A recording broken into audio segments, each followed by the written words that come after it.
خوش رہا کریں، خوش فہمی میں نہیں۔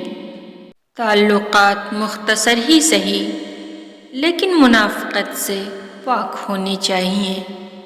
کسی کو دکھ دینا ایک قرض ہے جو آپ کو کسی اور کے ہاتھوں ملے گا۔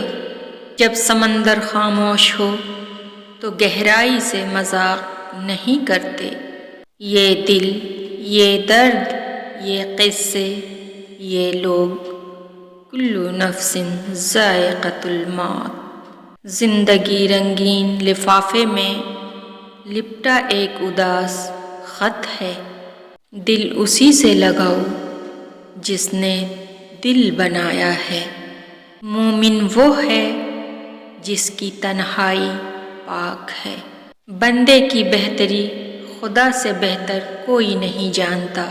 کسی کو خیر کے الفاظ کہہ دینا بھی صدقہ ہے۔ خیر بانٹیں، خیر سے رہیں۔ وہ اللہ ہی تو ہے جو دل کی خاموشی کو بھی جان لیتا ہے۔ اللہ کا خوف دل میں ہو تو لوگوں کے معاملے میں دل خود بخود ڈرتا ہے۔ اللہ کے لیے جینا انسانوں کے لیے مرنے سے بہتر ہے، بہت بہتر ہے۔ وہ امتحان جتنا سخت لیتا ہے اتنا ہی قریب ہوتا ہے تاکہ تم سمجھ جاؤ تمہارا اپنا کون ہے۔ گھبرایا نہ کیجیے، بعض تکلیفیں لوگوں کا اصلی چہرہ دکھانے کے لیے آتی ہیں۔ اچھے تو سبھی ہوتے ہیں، بس پہچان برے وقت میں ہوتی ہے۔ نظر انداز کرنا سیکھیں، کچھ تفصیلات زندگی کو مختصر کر دیتی ہیں۔ مشکل کے بعد آسانی صرف صبر کرنے والوں کو ملتی ہے۔ غم نہ کرنا، یہ دنیا آپ کے ساتھ نہیں بلکہ خوش ہونا کہ دنیا کا مالک آپ کے ساتھ ہے۔ تیری قدرت کو میں سمجھوں، میری اوقات نہیں یا رب، مجھے سب کچھ عطا کرنا، بس ایک گمراہ نہ کرنا۔ اللہ کی شان یاد رکھو، تم اللہ سے اپنی حیثیت کے مطابق مانگتے ہو پر وہ تم کو اپنی شان کے مطابق نوازے گا۔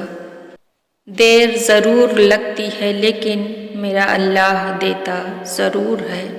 اللہ کی قربت کا بہترین راستہ عاجزی ہے۔ جس کے پاس دعا موجود ہے اس کے پاس تمام حل موجود ہیں۔ جس نے بن مانگے عطا کیا وہ مانگنے پر کیوں مایوس کرے گا؟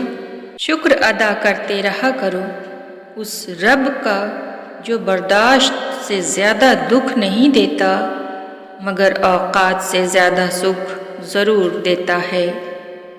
اے میرے اللہ، مجھے ہمیشہ ایسی عزت اور ایسی خوشی سے بچا جو تیری نافرمانی اور تجھے ناراض کرنے سے حاصل ہو۔ آمین۔ اے میرے مولا، جو ہمارے حق میں بہتر ہے بس وہ عطا فرما، اور جو نہیں بہتر اس کی سوچ سے بھی محفوظ فرما۔ آمین۔ یا اللہ، یا اللہ، جو سر تیرے سامنے جھکتا ہو اسے دنیا والوں کے سامنے جھکنے سے بچا۔ یا اللہ، ہمیں ان لوگوں میں شامل فرما جن پر تو دنیا و آخرت میں رحم اور انعام کرنے والا ہے۔ یا رب العالمین، سب کی مشکلیں آسان فرما۔ آمین ثم آمین۔